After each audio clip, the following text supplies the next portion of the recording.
Oh non, écoutez, je n'ai pas envie de jouer, je vous assure. Joyeux anniversaire, mes vœux les plus sincères, que ce beau présent vous rende riche et content. Ah, elle y a pensé. Elle y a pensé. Oh, Cynthia. Chapeau Jindou. Ça dure depuis 35 ans, entre fraîcheur rock et passion cinématographique. Un besoin de partage, d'échange. Bienvenue au Festival de Jindou Cinéma. Cela tombe bien, piochons dans notre cinémathèque pour un autre anniversaire. Souffler d'autres bougies, il y a 50 ans. Nous sommes en août 1969. Combien sont-ils? 200 000, 500 000, 1 million? Peu importe. C'est le pic du festival de Woodstock, quand le cinéma filme la légende.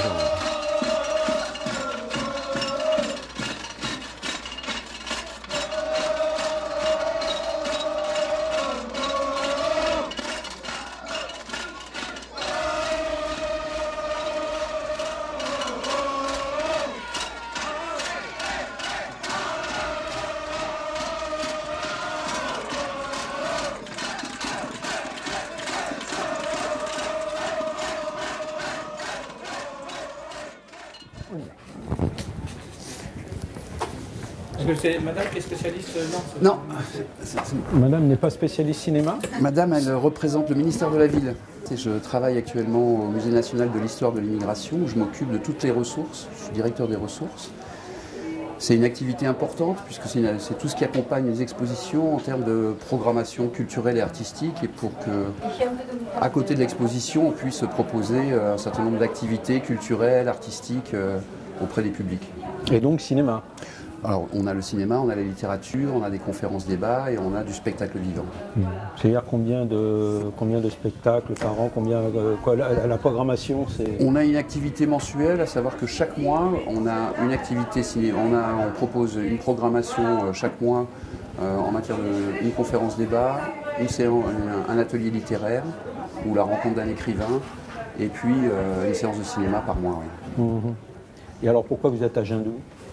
Alors on est à Jindou parce que naturellement, étant donné les valeurs qu'incarne le festival de Jindou, on s'est très rapidement retrouvé effectivement sur la nécessité en tout cas de donner à voir des films qui rendent compte de la réalité de l'immigration par exemple, ou de l'engagement d'un certain nombre d'acteurs autour des questions d'immigration. Et donc quand on peut voir combien de films à Jindou dans votre sphère? Alors là, on a cette année, dans le cadre du partenariat qu'on a avec Jindou pour le 35e festival, on a 2 séquences qui s'appellent Éclat de militants.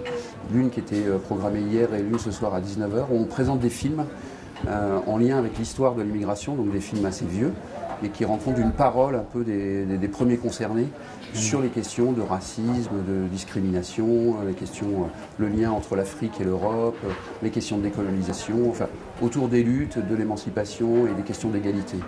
Est-ce que ça veut dire aussi qu'il y a des débats qui s'ensuivent où les gens vont au cinéma comme ça, puis après ressortent? Comment ça se passe? On n'est pas évidemment une salle de cinéma, donc on n'a pas vocation à reproduire ce qui peut être fait ailleurs.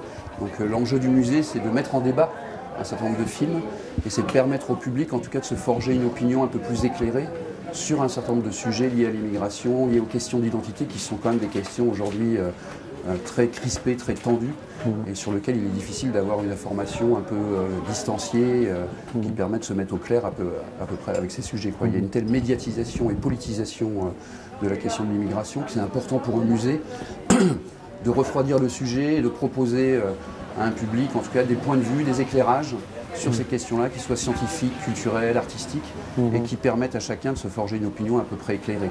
Alors, c'est vrai qu'on constate aujourd'hui un déglissement sémantique, c'est-à-dire qu'on parlait d'immigrés, d'immigration, aujourd'hui on parle de migrants, et donc on voit bien que derrière ce terme qui est assez abstrait, finalement, qui est un espèce de mot valise sur lequel chacun met une définition qui n'est pas forcément celle de l'immigration, c'est pas seulement d'ailleurs celles et ceux qui viennent d'ailleurs, c'est aussi en bas de chez vous, celles et ceux qui se sont installés, les générations héritières de l'immigration. Donc c'est un terme générique qui peut recouvrir énormément de réalités, qui est un terme protéiforme et polysémique en fait. Donc il y a nécessité derrière ce mot immigration justement d'amener des outils, du savoir, de la connaissance pour savoir de quoi on parle quand on parle d'immigration. Et donc, je reviens sur l'immigration, sur la programmation des films à Jindou, ils ont été choisis comment, dans quel cadre? Alors, on a cette compétence-là au Musée de l'Immigration, effectivement, d'avoir une personne qui vient de la Cinémathèque de Toulouse, donc qui a une approche assez professionnelle autour de ces questions-là et qui connaît le monde professionnel qui est mobilisé dans le champ du cinéma autour des questions migratoires et qui nous permet effectivement de nourrir des programmations, soit en lien avec un festival, soit en lien avec une exposition temporaire du musée. Donc les choix qui ont été faits ici, effectivement, correspondent aussi à ce que porte et ce qu'incarne Jindou en termes de valeurs, dès lors que Jindou nous ouvre ses portes pour qu'on parle et qu'on traite de la question de l'immigration ici. Mais c'est évident qu'ici, on va parler des militants qui s'engagent, on va raconter l'histoire par le bas de l'immigration, on ne va pas raconter l'histoire institutionnelle ou l'histoire politique. Mais celle qui s'écrit par le bas et par les acteurs de terrain, quoi. Donc parler avec les tripes. Donc parler avec les tripes et puis parler avec ceux qui sont confrontés aux réalités de l'immigration. Donc c'est vrai qu'il y a une dimension à Jindou qui nous intéresse, c'est une parole un peu remontante, quoi. Alors que quand vous travaillez dans une institution à Paris, vous êtes effectivement dans du ce qu'on dit dans le descendant, c'est-à-dire que vous mettez en œuvre une politique publique qui est définie par le haut. Nous, ce qui nous intéresse ici, c'est de venir prendre la température de ce qui se passe sur le terrain, quoi. Et de remonter ces éléments pour ajuster, modifier nos programmations, les politiques qu'on peut mettre en place, ou même le choix des expositions, quoi. Mais il y a nécessité en fait de sortir de ce palais et d'aller à la rencontre des acteurs, tout simplement. Quand vous parlez ou quand vous êtes dans un musée d'histoire de l'immigration, si vous n'allez pas à la rencontre des principaux concernés, vous pouvez très vite sortir du champ et être un acteur un peu superficiel autour de ces questions-là. Et est-ce que vous avez pensé à faire, vous parliez tout à l'heure d'exposition, d'avoir une exposition à Jindou, mettons l'année prochaine ou dans 2 ans, photographique ou autre, je veux dire, sur cette problématique et sur la problématique aussi de l'immigration en ruralité. D'un point de vue technique, on pourrait le faire dès aujourd'hui. C'est vrai que là, la rencontre avec Jindou s'est faite cette année autour de cette carte blanche qui nous a été proposée dans le cadre du festival. Mais on a par exemple une activité hors les murs très importante, c'est-à-dire chaque exposition qui passe au musée devient une exposition itinérante qui peut aller sur les territoires, dans des associations, auprès des collectivités, auprès des écoles, et qui peut nourrir du débat là où ça se passe, quoi. De toute manière, avec Jindou, on a une collaboration très ancienne qui n'est pas seulement liée à l'activité du musée, puisqu'auparavant, moi, je travaillais au FAS et au FACIL sur les politiques d'intégration, et on était déjà en partenariat avec Jindou, qui s'est toujours intéressé à la question de ces minorités en France, ces questions de vivre ensemble.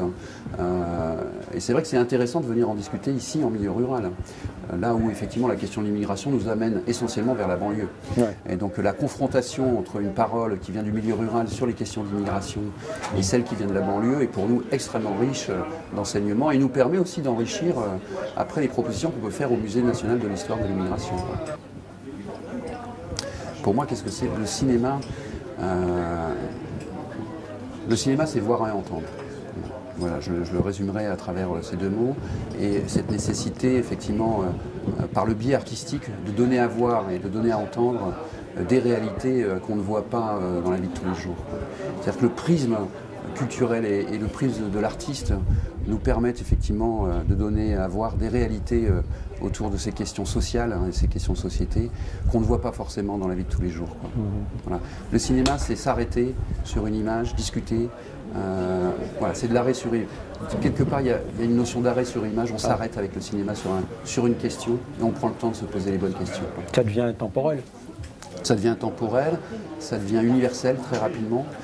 C'est quelque chose qui nous concerne tous, quelle que soit sa condition, sa classe sociale et son origine.